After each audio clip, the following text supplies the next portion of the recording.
difficile au terme de plus d'une décennie de conflit dont on n'entrevoit toujours pas en fait la fin.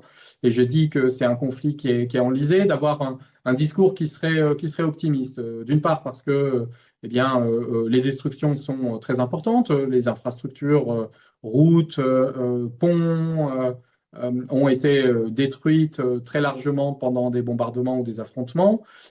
Et puis, on a une situation internationale et régionale qui fait que de partout, en fait, les budgets qu'on pourrait allouer pour la reconstruction sont réduits, voire tout simplement n'existent pas.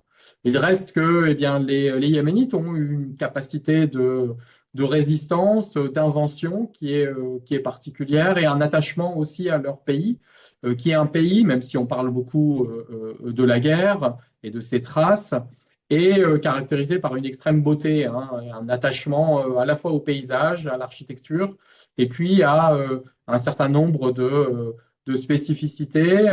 Et dans le travail de Nadia El Mouflahi, on voit une trace qui est, je trouve, intéressante, qui est liée au café, qui trouve ses origines en fait entre le Yémen et puis l'Éthiopie.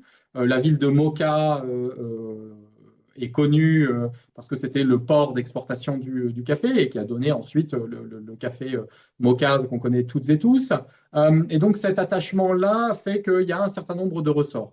Mais les défis sont extrêmes, la reconstruction, je l'ai dit, et puis ensuite des enjeux climatiques qui font que, eh bien, c'est un pays connaît un déficit hydrique, comme on dit, très important, particulièrement dans les zones les plus peuplées, qui sont des zones de haute montagne, pour lesquelles, eh bien, les solutions techniques qui sont liées, par exemple, à ce qu'on appelle la désalinisation de l'eau de mer, sont extrêmement difficiles à mettre en œuvre. Et donc, il y a tous ces défis dans un contexte international qui laisse finalement qu'un espoir assez maigre. Et donc, bien, les Yéménites sont confrontés déjà à une nécessité de réinventer aussi leur rapport à leur propre pays, à leur propre identité.